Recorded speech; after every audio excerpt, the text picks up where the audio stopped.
Amém? Feche seus olhos por um instante, deixa eu orar por você. Coloca a sua mão assim na posição de quem recebe algo muito precioso do Senhor. Abra o seu coração, a sua mente. Sejam liberados os seus ouvidos para a voz que vem do alto. Nós não viemos até este lugar para ser persuadido, convencido por homens naturais. Não viemos em busca da ciência dos homens. Não, nós queremos o poder que vem do alto. O poder que vem do teu Santo Espírito. Por isso, Espírito Santo de Deus, nós te damos liberdade para agir aqui entre nós. Os nossos corações se aquecem em expectativa agora. A expectativa de ouvir o seu doce ensino. Os nossos olhos são consagrados a Ti e a nossa mente é levada ao pleno conhecimento da verdade que é Cristo Jesus. Repete assim comigo. Eu rejeito toda passividade, toda insensibilidade, ignorância, indiferença à palavra de Deus. Os meus olhos, os meus ouvidos, a minha boca e o meu coração são do meu Senhor e recebem dele a boa semente, a verdade da vida. Aleluia! Glória a Deus! É muito importante, diante de um momento de exposição da palavra de Deus, que você tenha uma postura, um comportamento, uma decisão unânime, que é a decisão de inclinar o seu coração para aprender. Então, muitas vezes, a dispersão, ela vem porque os nossos olhos passeiam pelas características da estrutura ou pelos trejeitos do pregador. Mas olha, não permita que isso aconteça com você. Não permita que essas coisas te distraiam. Por quê? Porque se há um bom semeador entre nós, que é Jesus Cristo, há alguém com intentos de roubar aquilo que tem sido semeado. O seu coração é uma terra fértil. E o Senhor tem te condicionado, tem te comissionado uma boa semente. E certamente ela vai florescer e frutificar. Amém? Você crê nisso?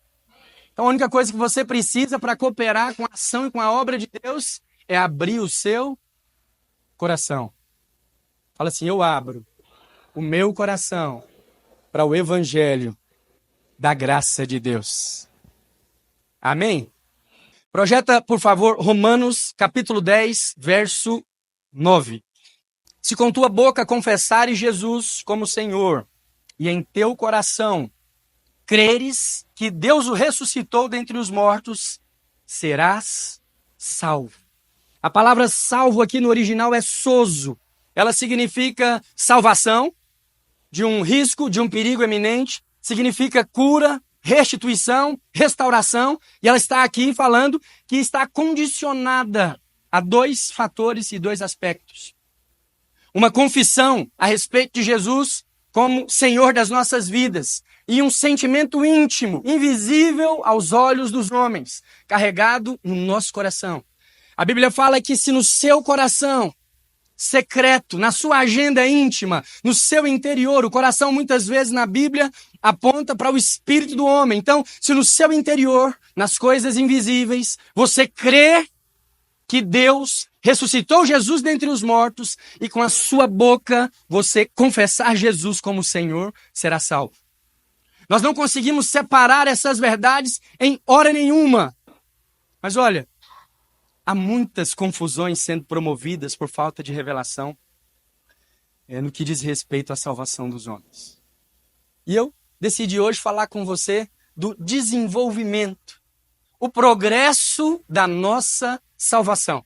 Todos os domingos eu venho aqui e pelo menos uma ou duas vezes eu faço menção de um versículo, Efésios capítulo 2, verso 8. Pela graça sois salvos mediante a fé. Isso não vem de vós, é presente de Deus para que nenhum homem se glorie. E eu falo, olha, a salvação é graciosa, é de graça, não tem custo para você, porque custou para Deus. E para Deus custou tudo que ele tinha e tudo que ele era, porque aquele que entrega a sua vida na cruz é o próprio Deus encarnado, é Jesus, é o Cristo ressurreto, poderoso para salvar.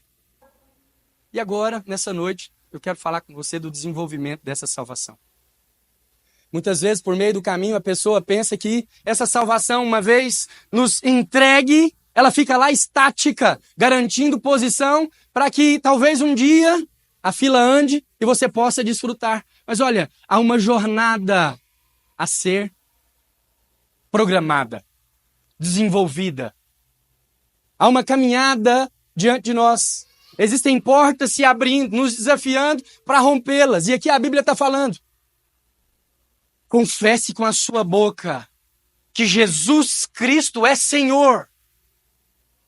Há uma necessidade de um reconhecimento do senhorio de Cristo. Olha, a palavra confessar Jesus com a boca, a palavra confessar aqui, no original, eu escrevi aqui porque é feia de pronunciar. É homologel. É a raiz da palavra homologar no português. Então, é como que você promovesse, ou você concordasse com, você consentisse com algo. Então, se nós brincarmos com as palavras aqui, trazendo para a compreensão, ou para pelo menos para a nossa língua portuguesa, ficaria assim, ó. Se com a sua boca você concordar com Jesus como Senhor, se com a tua boca você declarar, eu reconheço que Jesus é Senhor, e em seu coração crer que Ele também é Salvador, você será salvo. Então, são duas vias, muito parecidas. Pela graça nós somos salvos, mas pela confissão de um senhorio, portas se abrem. Quantos aqui gostariam de reinar com o Senhor? Reino. Jesus, quando Ele vai ensinar os discípulos a orar, Ele fala assim, olha, quando você orar, a primeira coisa, chame Deus que está nos céus de Pai. Esse é o novo relacionamento, é a nova estrutura, é o seu novo nascimento, é a sua nova identidade. É uma linguagem simples e íntima. É a mesma linguagem que você entendeu a vida. É o contexto familiar. Você está sendo inserido em um lugar agora de intimidade, de familiaridade. Então, quando se dirigir a Deus, de hoje em diante, diga, Pai nosso, que estais nos céus, santo é o teu nome e venha o teu reino. Jesus ensina para os discípulos que o reino precisa ser convocado, proclamado, confessado. A salvação é por meio da fé. É uma atitude graciosa de Deus para todo o coração que se anela com a verdade da salvação por meio de Cristo.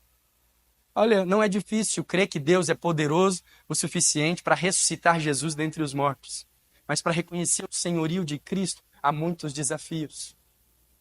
Nós reservamos na nossa cultura e nas nossas experiências muitas coisas que nós achamos preciosas demais para abrir mão.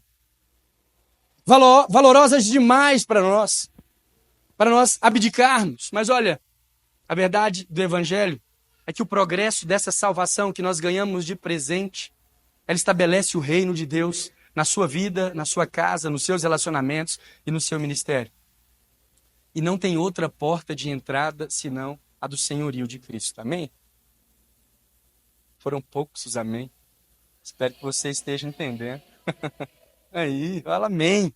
Coopera. Fala assim, eu recebo. É a confissão que se espera. É o Espírito Santo quem fala à igreja. E na medida que você entende, você confessa o senhorio de Cristo. Amém? Aleluia. Então existe uma relação íntima entre o espírito e a alma, e elas caminham assim muito próximas. Essa relação envolve o seu coração e a sua mente, o seu consentimento. E esse é o processo da salvação. Na medida que a fé cresce no seu coração, a conscientização intelectual, ou a sua mente precisa ir se rendendo à vontade de outro. E cada vez mais a nossa vontade, o nosso desejo vai diminuindo e sendo anulado. Muitas vezes, quando nós ministramos o Evangelho da graça, e nós fazemos isso com muito entusiasmo, porque é verdadeiramente uma boa notícia. Abre-se o coração de muitos, na direção de muitas expectativas de coisas boas. Mas olha, as coisas boas, muitas vezes, são as boas que nós conhecemos como boas. Mas na Bíblia, só há uma vontade que recebe a denominação ou a descrição de boa. É a vontade de Deus. Não há outra que compita com ela, que ande ao lado ou que se assemelhe àquilo que está no coração de Deus. Então, quando nós falamos de bondade no reino de Deus, quando nós falamos de coisas boas e agradáveis, coisas perfeitas no reino de Deus, nós estamos falando dos planos que estão no coração de Deus.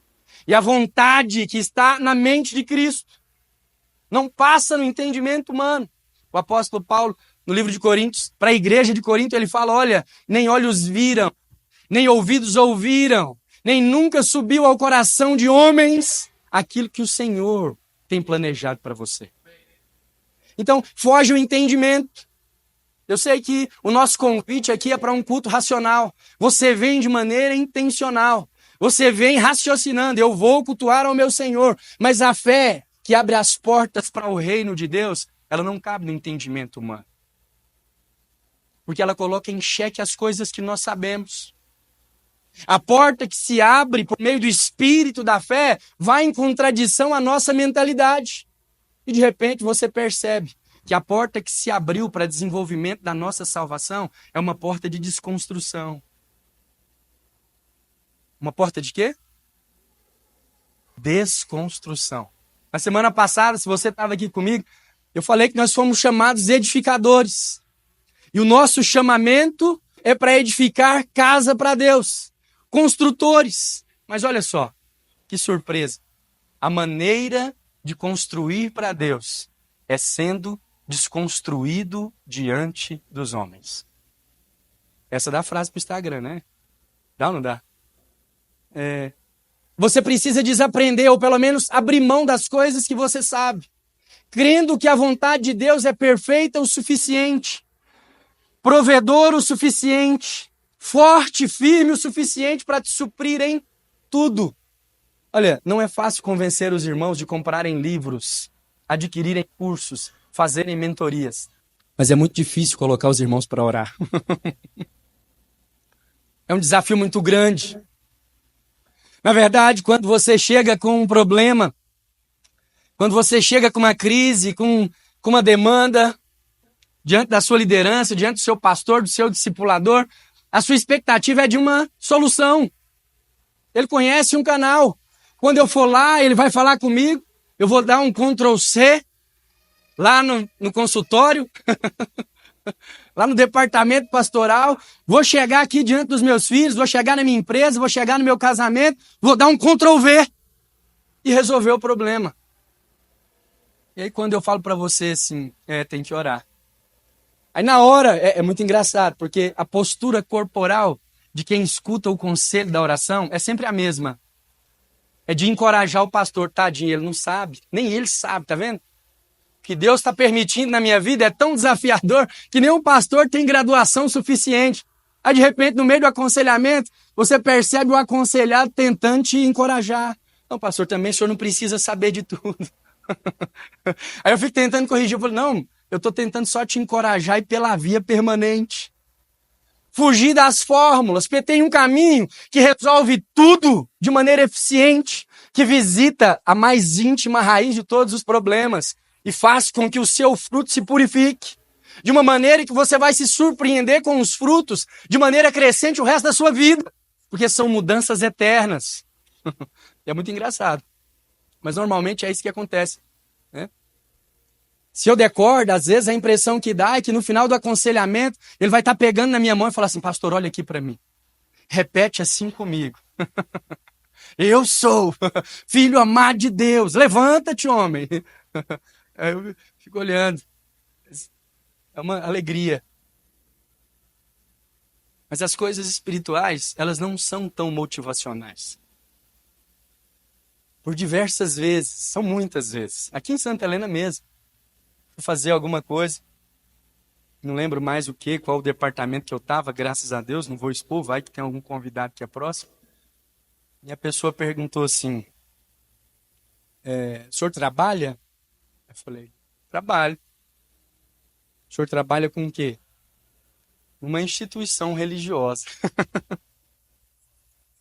Eu vou tentando guardar a pessoa, que eu sei qual que vai ser o comportamento. Aí eu dou mais uma apertadinha. O senhor faz o que mesmo? Aí eu, agora, trabalho ali na parte administrativa. Aí eu falei, sou pastor. Ela falou assim, o senhor é pastor, mas o senhor tem alguma renda, o senhor trabalha de alguma coisa? Aí, até então esse é o meu trabalho. Mas trabalho mesmo o senhor não tem não, né? Aí eu, não tenho trabalho de verdade mesmo, não. Eu fico lá, na igreja, né? Fazendo de conta que eu trabalho, os irmãos fazem de conta que acreditam. E a gente vai tocando a vida aí, mas para que mesmo? Sabe por quê? Porque quando você está orando, para muitos você não está fazendo nada. Quando nós falamos que o descanso de Deus, o descanso na sua proteção, na sua onisciência, na sua sabedoria, na sua provisão, é o lugar de criação, é o lugar de produtividade e progresso, as pessoas, elas olham como se fosse uma porta de paralisia ou preguiça, de indisposição. Não, é porque você não quer cooperar, é porque você não quer ajudar, ou porque você não sabe o que fazer. Mas não, essas são as vias do reino de Deus. E a vontade de Deus é que você reine. Mas o reino tem porta para o Espírito. Amém? Para você entender a progressão da sua salvação, é muito importante que você saiba o caminho da perdição. Amém? Para que você entenda o distanciamento que há e as oportunidades que estão agora para nós, salvos em Cristo Jesus. Porque senão há um risco muito grande de você entender a mensagem do Evangelho. Não me custa nada, ok? E se assentar diante dela. E essa salvação, por meio da fé, por mais poderosa que seja, habite de maneira adormecida no nosso interior e perca a sua utilidade.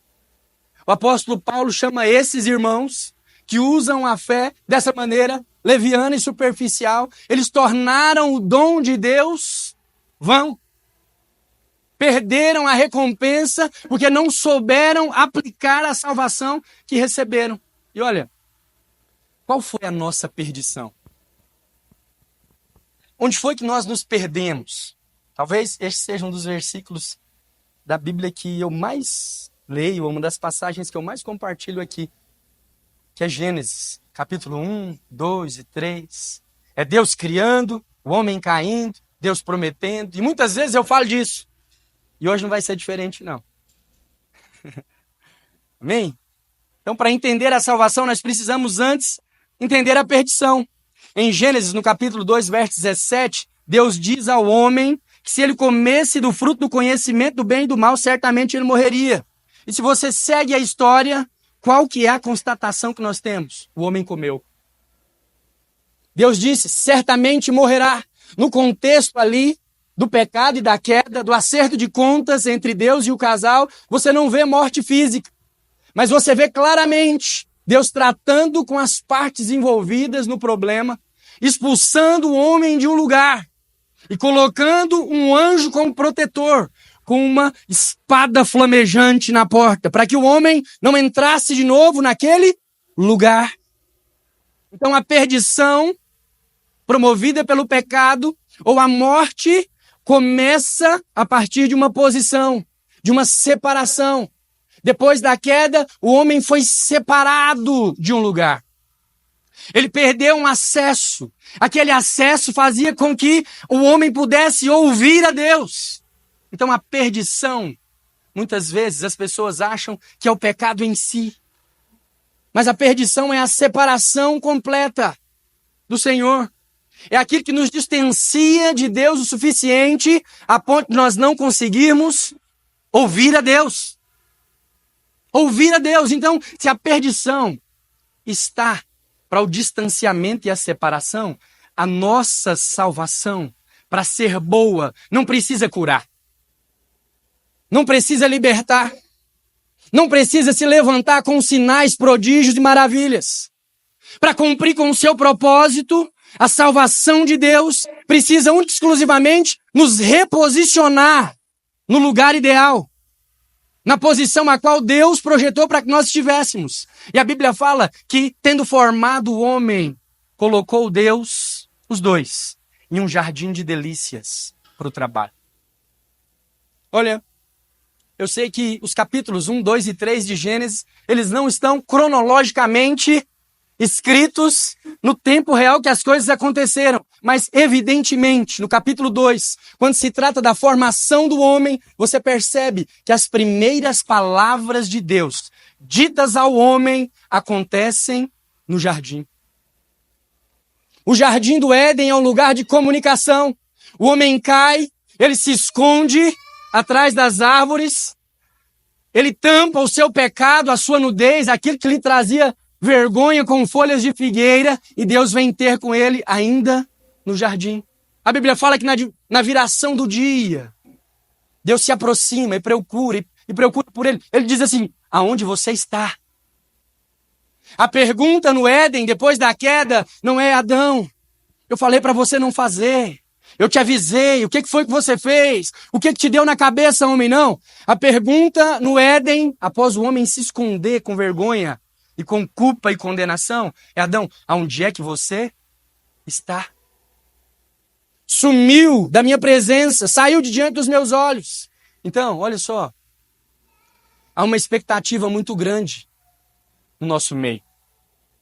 Eu falo assim, no nosso meio, igreja cristã, todas as bandeiras e denominações, de que ao aceitar o Senhor Jesus como Senhor e Salvador, a bondade virá por meio daquilo que nós conhecemos que é bom. É uma promoção no trabalho, é um carro novo, a casa nova, é a cura, é a libertação, é a salvação do cônjuge, é a mudança de comportamento, é a libertação do vício. Olha, todas essas coisas estão para os filhos. Mas se você não entender o projeto principal que fundamenta o reino de Deus, muito provavelmente elas permanecerão intocáveis diante de nós. Permaneceremos sonhando, mas com o passar do tempo, os nossos sonhos não serão muito mais do que imaginação fértil. Você vai sonhar com casa melhor, até um dia você se conformar com a casa que você tem e colocar isso na conta de Deus. Você vai sonhar com carros, empreendimentos, futuro para os seus filhos, mas em determinado momento você vai parar e vai perceber: talvez Deus não tenha isso para mim. E vai realocar suas expectativas em outras coisas, semelhantes a essas, mas melhor niveladas com as suas possibilidades. Aí o que nós fazemos? Nós abaixamos a tabela FIPE. Se estávamos sonhando com carros de luxo, 200, 300 mil, não sei quanto vale um carro de luxo hoje, 200, 300 mil, agora começamos a orar por carros populares. Se sonhávamos com mansões dentro de condomínios, agora minha casa, minha vida está de bom tamanho. Olha só, você readequou a sua fé, você realinhou o seu comportamento, você mexeu na sua estrutura interior, mas olha, o espírito continua sendo carnal. Insensível. Sabe o que acontecia no jardim? O homem ouvia a Deus. Quando ele é expulso, o espírito do homem é adormecido, a ponto de ele não conseguir mais separar aquilo que vem do Senhor ou aquilo que vem da sua carne. E ele se perde nos seus próprios caminhos e nos seus deleites, nas suas próprias vontades. Olha só qual é a perdição. Qual é a perdição para nós? É nós sermos entregues à nossa própria vontade. É caminhar nessa terra desconhecendo os planos de Deus. Em Jeremias fala que elevados são os planos do Senhor a seu respeito, muito melhores do que o seu. Então o Senhor não nos chama para um plebiscito, nem para viver um reinado democrático, para um show de opiniões. Participei de uma reunião uma vez, tinha muita gente lá, tinha uns caras bacanas, do meu tamanho na época, e colocaram uma mesa que podia rabiscar, de vidro, deu pincel para todo mundo, e deu um nome, falou assim: olha, nós vamos fazer aqui um brainstorm. Nunca tinha ouvido falar. Eu joguei rapidamente, né, no papai, vocês sabem, coloquei rapidamente assim, o que eu consegui entender da palavra no Google. Aí apareceu chuva de ideias. E aí começou, todo mundo girava o tampo, o vidro, e falava uma ideia, chuva de ideias, chuva de ideias, chuva de ideias, chuva de ideias. Aí de repente se levanta um, vai para a frente do auditório, projeção, computador e começa a organizar as ideias. E aí vai se conhecendo os potenciais, desenha-se as equipes, e aí eles definem ali as aptidões e inclinam e direcionam as pessoas efetivamente para aquilo que elas têm aptidão e eficiência para fazer. Eu falei, uau, isso é uma magia, isso é perfeito. Só tem um problema. No reino de Deus, a verdade é absoluta. Ele não te chamou para ouvir a sua opinião. Ele te chamou para revelar a vontade dele. O apóstolo Paulo fala que a vontade de Deus é boa, é agradável e é perfeita. Tá bom para você? Ah, mas a minha também é boa, mas a dele é de Deus. Que às vezes nós temos pensamentos bons. Mas qual que é o problema? São pensamentos humanos, passivos de influência carnal. Nós somos dados a isso. É muito difícil você guardar o seu coração para não fazer acepção de pessoas. Tem gente que é agradável, tem gente que é bonito, tem gente que é feio, desagradável e mal educado. Não há como mudar. Não tem como nós florearmos uma realidade sobre isso, ignorando essas coisas. Não! A mente natural, ela vai se perder naquilo que ela vê, naquilo que ela consegue racionalizar. Só que tem um detalhe. Não fomos chamados para viver nesse nível.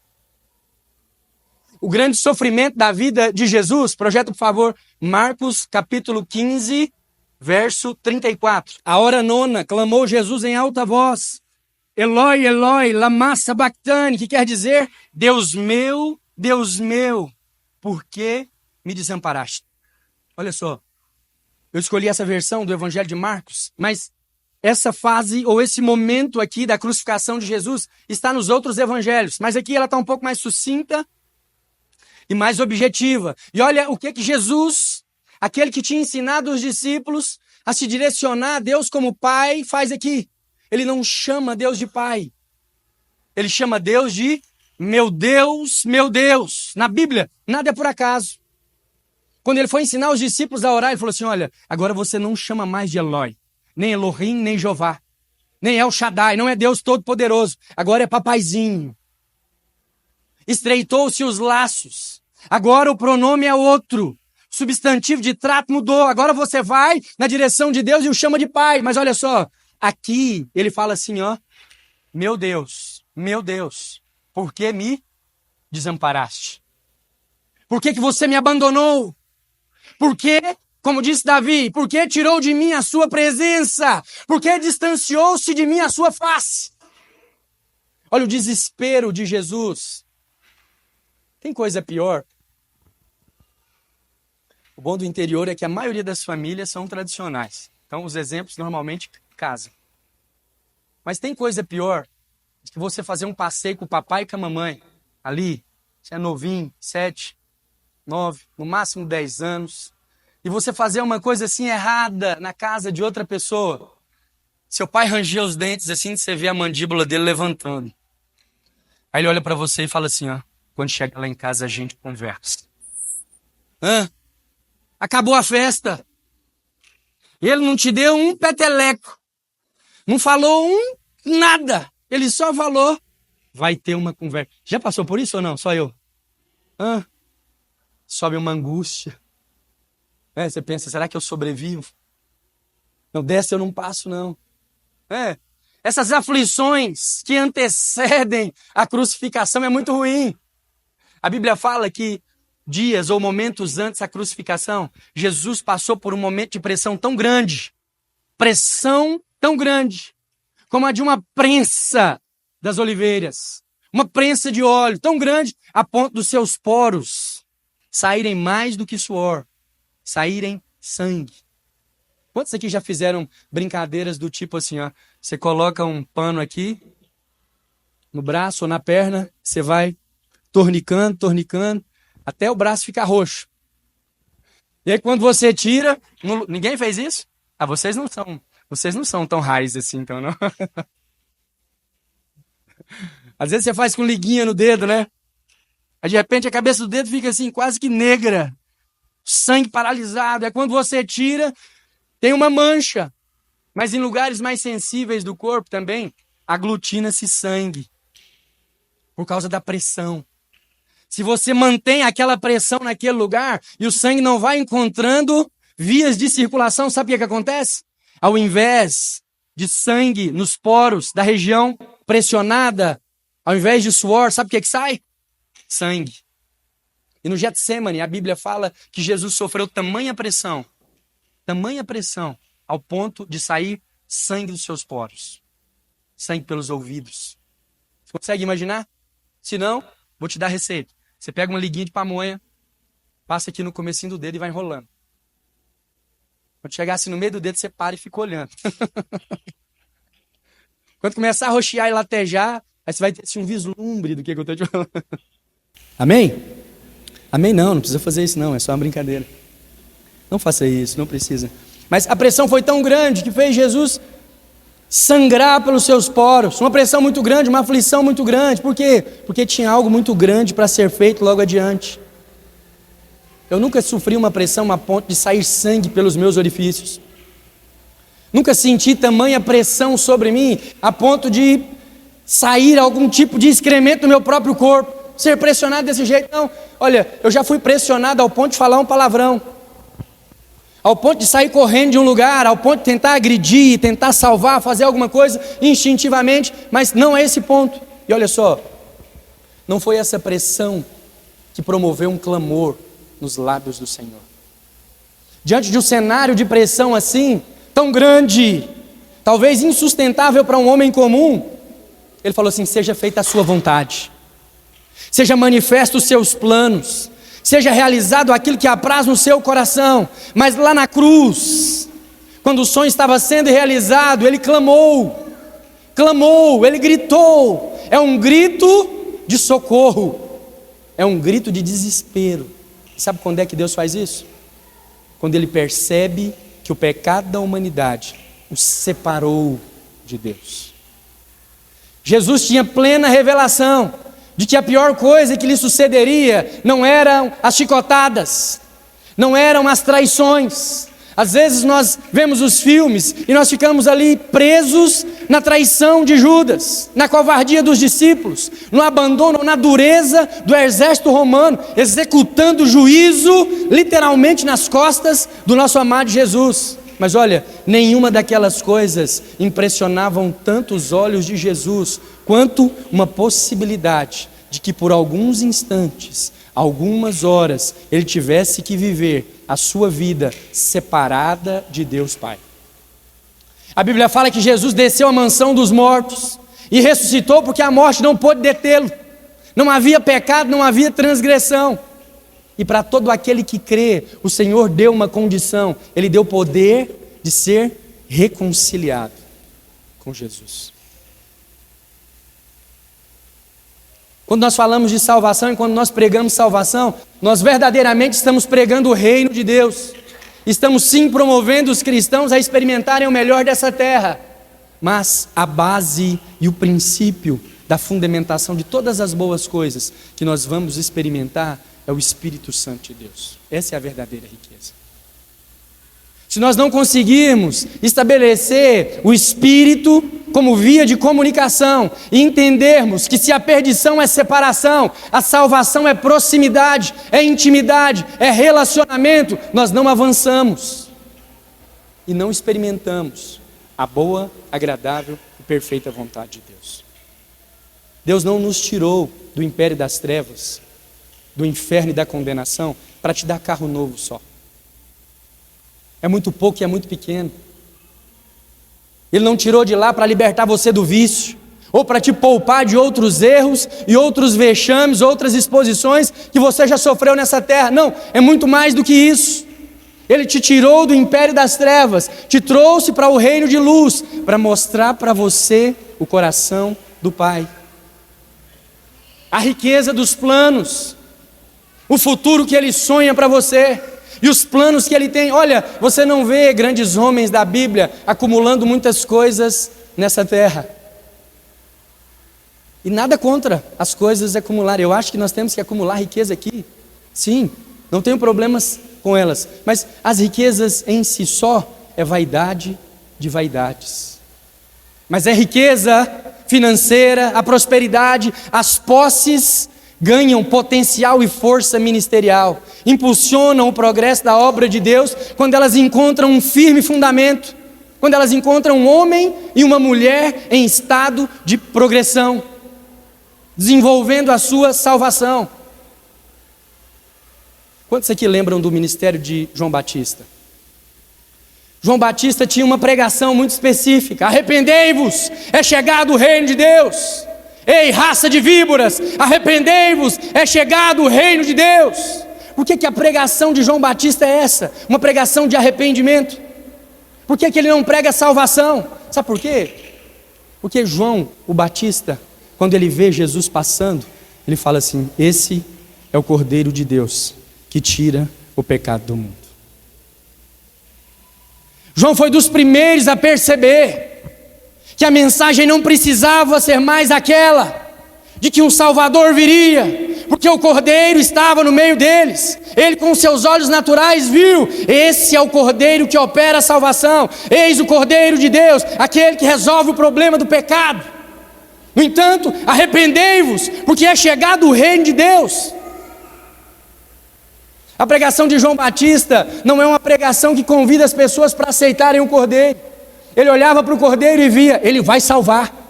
Não há outra coisa a ser executada por esse homem. Ele é o Cordeiro de Deus, ele é o Deus vivo e veio para salvar. Eu tenho plena convicção. E olha, muitas pessoas olham para o ministério de João Batista com compaixão, achando que foi um ministério falido, mas não, ele tinha uma mensagem. Ele vinha pregando arrependimento, não para salvação. Ele batizava para que os homens se arrependessem, não para serem salvos, mas porque era chegado o reino de Deus. Às vezes me mandam perguntas do tipo: pastor, a pessoa aceitou Jesus, viveu no contexto da igreja, mas continua na prática, não houve arrependimento, não teve mudança de comportamento, ela está salva ou vai para o inferno? A única via de salvação é o Cordeiro de Deus que tira o pecado do mundo. Independe do comportamento humano, mas há uma pregação de arrependimento que abre as portas do reino chegado pelo Cristo vivo. A obra de João Batista, ela fica sustentada nisso. Ele fala: olha, eu vos batizo com água, mas esse que vem adiante de mim vai vos batizar com o fogo do Espírito, e nós não somos nem dignos de desatar as suas sandálias. Mas Jesus cumpre cabalmente com os requisitos do ministério de João Batista. Sabe por quê? Porque ele queria ensinar um princípio do reino para nós, o princípio da desconstrução. O próprio Deus sem pecado não tinha com que, nem do que se arrepender. Não havia transgressão em Cristo Jesus. O próprio João Batista fica perplexo na chegada do Cordeiro para um batismo de arrependimento. Não havia transgressão. Ele fala: olha, você era quem devia me batizar, mas vens a mim. Ele fala assim: olha, convém que se cumpra com toda a justiça. Convém que eles conheçam que o princípio do reino é um desapego com as suas experiências.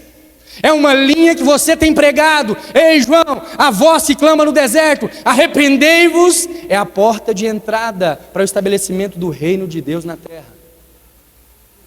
Você não precisa de se arrepender para ser salvo. Você precisa receber Jesus, mas para reinar em vida, essa salvação precisa ser progressiva. Ela precisa mexer na sua mentalidade. A palavra arrependei-vos, ou arrependimento na Bíblia, significa metanoia, uma mudança de mentalidade.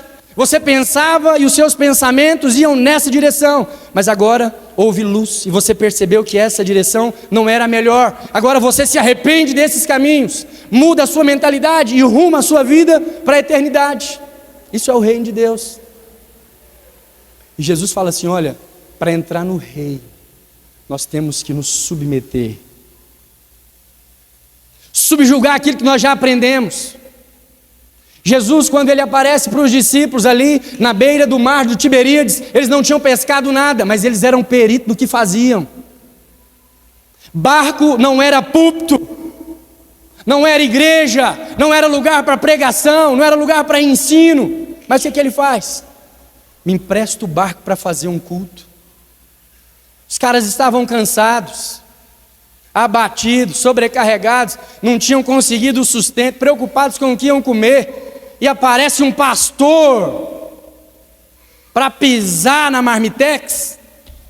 Pensei que eu ia chegar em casa pelo menos mais cedo, já que eu não peguei nada. Aí o cara me aparece para pedir o barco emprestado, e nem é para pescar. Ô Jesus, é instrumento de trabalho, filho. Sobe numa pedra, ajuda nós. Mas não, ele usa a ferramenta num contexto completamente alterado. E no final da pregação, já tarde para pescar, fora do horário que as coisas aconteciam no mar, fora do momento que a provisão vinha, ele fala assim: volta para o mar e lança as redes. Em outras palavras, tudo que vocês sabem sobre pesca, aprendeu com o vovô, aperfeiçoou com o papai, treinou muitas vezes, fez várias vezes, fez e desfez, está ensinando para os seus filhos, tudo que você sabe. Ok, vou te mostrar uma coisa nova. Lança a rede à direita agora. Lá, Jesus, nós já vamos lá, passamos a noite toda. Já jogamos à direita, já jogamos à esquerda, já joguei para frente, dormi, entrei dentro d'água, troquei a ferramenta, joguei com a carretilha, troquei para o mulinete, vara, troquei a isca, fiz de um tudo. Eu sei o que eu estou fazendo. O Senhor mexe com o livro, vai cuidar da sua vida, me ajuda. O Senhor não entende nada aqui de negócios, o Senhor não sabe nada do mundo comercial, vá caçar sua turma. Mas Jesus contraria a mentalidade e surpreende. Por que eles ficam surpresos? Pedro, ao ver o milagre, tantos peixes, ele fica tão perplexo que ele se atira no chão clamando: afasta-te de mim, porque eu sou um pecador. Esse homem só pode ser algo santo e extraordinário, porque essas coisas nunca aconteceram diante dos meus olhos. Ele foi surpreendido porque se submeteu. O batismo de João, ou o ministério de João, é esse, de arrependimento, para o anúncio do reino de Deus. E olha só, Jesus se submete ao batismo de João. Foi batizado por alguém menor do que ele. Ele se inclinou. Isso não era novidade para Jesus, né? Ele era o próprio verbo, ele era a própria palavra. Mas ele teve que ouvir Maria na frente dele falando assim: olha, mamãe. Mãe. É? Fala, papai. Na escola ele teve que aprender com os doutores, mas nele estava toda a ciência. Mas ele falou assim: olha, é necessário, é conveniente que se cumpra com toda a justiça. Então ele se submete a um batismo de arrependimento, mesmo não havendo transgressão e necessidade nele. E a Bíblia fala que, saindo Jesus da água, ele foi levado pelo Espírito para o deserto para ser tentado pelo diabo. Sabe o que acontece no batismo de Jesus? No batismo de Jesus, a Bíblia fala que os céus se abriram e o Espírito Santo, no formato de uma pomba, desceu sobre ele, e uma voz do céu, audível, disse assim: esse é o meu filho amado, em quem eu tenho todo o meu prazer. Já imaginou? Você veio para o culto, e aqui nós estamos louvando ao Senhor, ministrando uma música, e de repente o céu se abre sobre você. O Espírito Santo desce como pomba sobre a sua cabeça, e de repente uma luz branca emite um som e fala: ei, você é o meu filho amado, eu tenho prazer na sua vida. E você sai do culto cheio de poder, cheio de unção: eu sou amado, cheio de vida, guiado pelo Espírito Santo, rajadas de poder, orando pelos enfermos. E quando você bate o portão e entra para dentro da sua casa, quem está lá? O diabo. Não é a expectativa de ninguém. Não é. Não. guiado pelo Espírito, espera-se outras coisas. Mas a Bíblia fala que batizado Jesus, saindo da água, o próprio Espírito Santo o levou para um lugar de provas. O levou para um lugar de teste. Provação. E quem estava lá? O diabo, o tentador. Olha, não há quem se levante contra a nossa salvação. Sabe por quê? É presente de Deus, não de homens, para que ninguém se glorie. Nada pode separar do amor de Deus que está em Cristo Jesus. Nada nos arrebatará de suas mãos. Mas o reino de Deus está para a sua progressão, está para a sua cooperação. Jesus, ele não pulou a fase. Os aspectos eram arrependimento, então me batiza. E agora nós precisamos lidar com esses inimigos. Ok, então vamos lá. Vamos para o lugar do teste. Vamos para o campo da prova. Oh Deus, me ajuda. Se detenham a lua e o sol. Eu estou para isso, irmão. Sinais. Vou parar o relógio de vocês aqui agora. Em nome de Jesus. Amém? O reino de Deus tem inimigos. Nada pode separar do amor de Deus. Mas o seu posicionamento quanto ao dom divino que agora habita em você, ou a saída, a vazão, a expressão que você direciona, essa semente que foi posta no seu coração, chamada Espírito Santo de Deus, define o tipo de vida, o tipo de governo, o tipo de domínio que você vai exercer daqui em diante. A vontade de Deus não era somente salvar o homem, não. O homem foi salvo por causa da sua própria transgressão. O desejo de Deus está lá em Gênesis capítulo 1, verso 28. Tem a ele domínio, domínio, domínio. Ele não havia misturado ainda o barro, não havia soprado o fôlego de vida. Ele tinha um intento no coração, um desejo secreto. Ele tinha um plano. Tem a ele domínio sobre toda a criação. Tem a ele governo, tem a ele liderança. Esse é o plano de Deus. Não está falando aqui, tem a ele um salvador. Seja ele liberto de toda a perdição. Não. A salvação foi circunstancial por causa de uma escolha do homem. Ele escolheu comer do conhecimento do bem e do mal. A vontade de Deus é que nós governemos sobre todas as coisas. E por mais cheio que você esteja do Espírito Santo, envolvido pelo poder de Deus, e por mais compreensão que nós tenhamos do amor de Deus para conosco, nada te exime de situações diante dos nossos inimigos. O próprio Jesus projeta Mateus capítulo 4, verso 1. A seguir ao quê? Ao batismo. O episódio que o céu se abriu, todo mundo ouviu. Este é o meu filho amado. Foi Jesus levado por quem? Foi as péssimas amizades? Foi os amigos da escola? Foi as más companhias ou as más conversações? Não. Foi o Espírito de Deus que levou Jesus para um lugar de prova. Para ser tentado por quem? Pelo diabo. A Bíblia não dá muitos detalhes a respeito da chegada lá e do encontro. Menciona que durante 40 dias ele ficou no deserto sem comer. E o diabo estava lá para tentá-lo. Olha, 40 dias. Olha lá na sua Bíblia lá depois. Mateus capítulo 4, verso 1. No momento em que Jesus é levado para ser tentado no deserto pelo diabo, o diabo já aparece. O jejum de Jesus foi de 40 dias. E Satanás? Lá com ele. Eu sei que, às vezes, nós figuramos muitas coisas, mas a Bíblia não dá sinais claros de que o diabo se ausentou em algum momento. Não. No momento em que ele é guiado pelo Espírito para o deserto, ele também é levado para o lugar da tentação. E ele passa 40 dias. E o que o diabo fez nesse tempo todo? Depois você lê lá na sua Bíblia, não fez nada. Mas ao final do jejum, ele disse assim, ó, ei, se és filho, transforma as pedras em pães. Projeta Mateus capítulo 4, verso 3.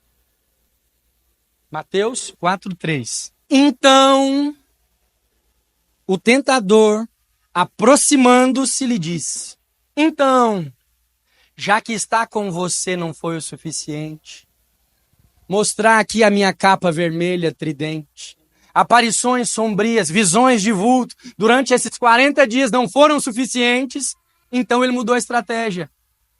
E aproximando, disse: se és filho de Deus, manda que essas pedras se transformem em pães.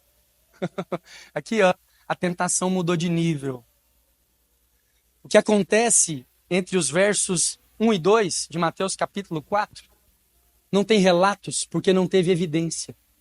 Sabe o que Jesus fez com o diabo? Ignorou durante 40 dias. E qual foi a efetividade da sua existência naquele lugar? Nenhuma. Não se menciona nada na minha Bíblia e nem na sua a respeito do que tem acontecido durante os 40 dias. Porque, de uma certa forma, não importa quem estava lá, ele estava lá para um propósito. Nada o tirou o foco. Se o diabo viesse tentar alguma coisa, fala aqui, perdidão, com a minha mão. Resistiu o diabo e ele fugirá de vós. 40 dias resistindo o diabo, ignorando a sua presença. Quando você passa por momentos de prova, situações e circunstâncias de teste, o diabo aparece lá, não aparece? Aparece. Se não aparece, ele manda um secretário. Ele manda alguém com a notícia assim daquelas. Aí você tá lá, às vezes com o pneu furado. Aí vem uma outra notícia. O amortecedor também estourou. Quem traz uma notícia dessa pode ser o diabo. Quem veio em nome das trevas. Uma luta. Aí aparece alguém para falar, ainda tem isso, hein? Mas olha só, o nosso comportamento diante do inimigo, diabo, é o mesmo de Jesus. Resistiu o diabo e ele fugirá de vós. Resistiu o diabo, ele se fez presente, ele mostrou a sua cara, você percebeu o ataque, você percebeu a ação, você viu o vulto, resistiu o diabo e ele fugirá de vós. O diabo é o inimigo número 1 do reino de Deus. Jesus fez questão de vencê-lo diante dos nossos olhos, para falar, olha, agora você se habilitou pela salvação, pelo Cordeiro vivo que tirou o pecado do mundo, você se habilitou ao reino. Subirão pessoas contra você, e o primeiro delas é Satanás, o acusador. Ele vai aparecer nos momentos de prova. Mais do que isso, se o diabo não conseguir te derrubar no dia da prova, no dia que você subir no pódio para pegar o troféu, para receber a medalha, ele vai bater 3 vezes no seu ombro e vai falar assim, você é bom mesmo, hein? Ele é incansável.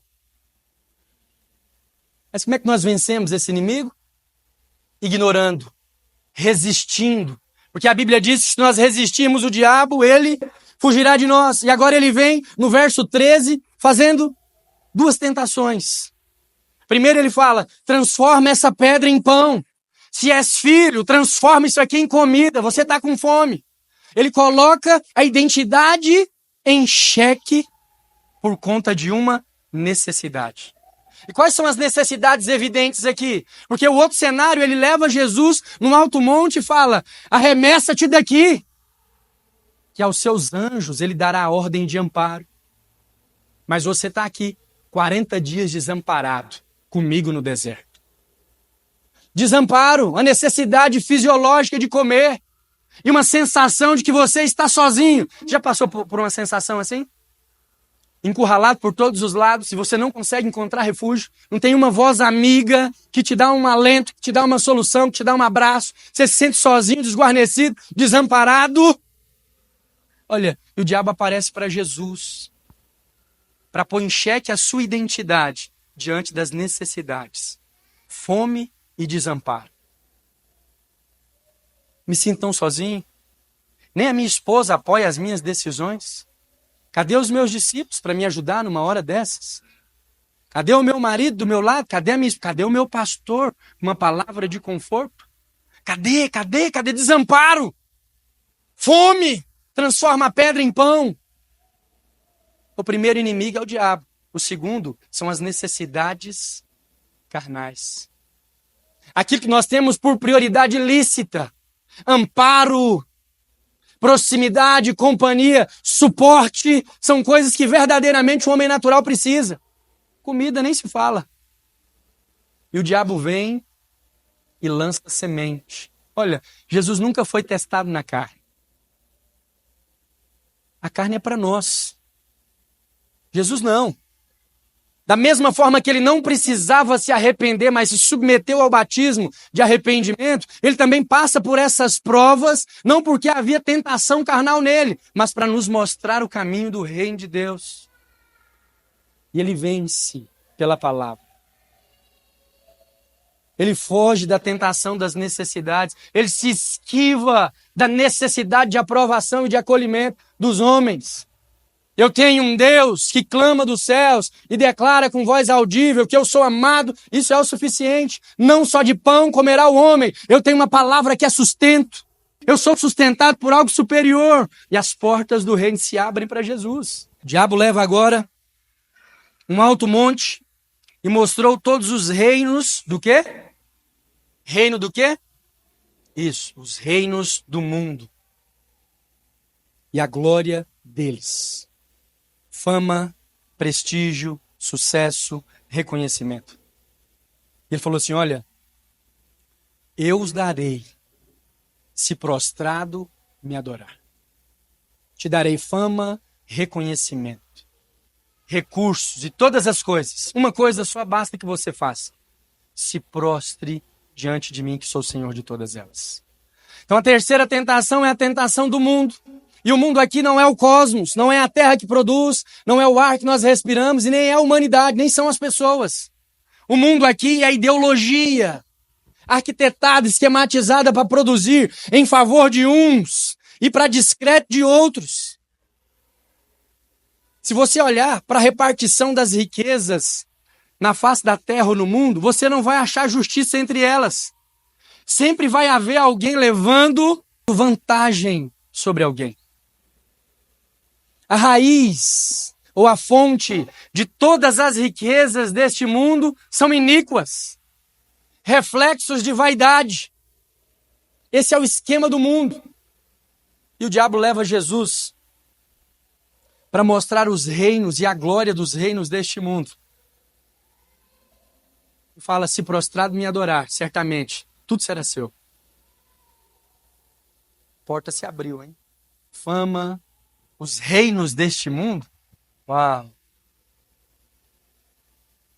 Mas Jesus não cede. Somente a Deus adorarás.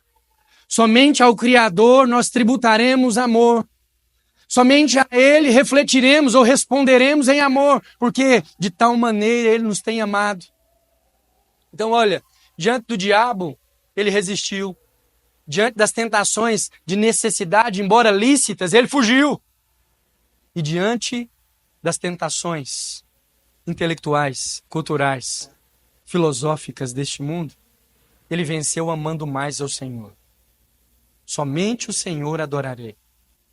Somente o Senhor eu amarei. Interessante é que nesse terceiro nível, Jesus muda o comportamento.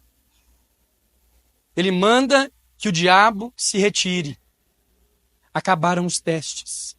Apresentaram-se os inimigos que eles precisavam tomar conhecimento. Os inimigos do reino de Deus, o diabo, a carne e o mundo, nos foram apresentados. E as formas com as quais nós os vencemos também. Resista o diabo, fuja da carnalidade. E ame mais ao Senhor do que as coisas deste século. Sabe, quando nós falamos de carnalidade, muitas pessoas ligam o crente carnal ao crente amante do pecado e da iniquidade. Mas ser carnal é pensar com a mente deste século.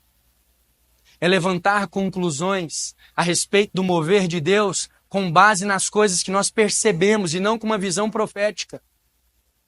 É olhar para os intentos e para as iniciativas dos irmãos, da liderança e até do pastor, com uma percepção. O pastor está fazendo isso e a intenção dele é isso. Ele está fazendo isso porque quer visibilidade. Olha, uma percepção completamente natural, persuadida por coisas humanas. Mas o Senhor nos convida para uma percepção espiritual, uma visão profética a respeito de tudo e de todos, e principalmente da sua obra que Ele tem edificado no nosso meio. A vontade de Deus é que você reine em vida, que você tenha domínio. E lá na cruz, o acesso que nos foi tirado por causa do pecado, lá no Éden, é restaurado lá na cruz para aqueles que creem. Se a perdição foi a separação, lá na cruz o véu se rasgou para a reconciliação. O acesso foi liberado. O jardim é um lugar de comunicação e de comunhão. É um lugar de conhecer a vontade de Deus. O reino de Deus não são casas, não são carros, nem cavalos. O reino de Deus é poder ouvir a sua voz e conhecer os seus planos. Amém?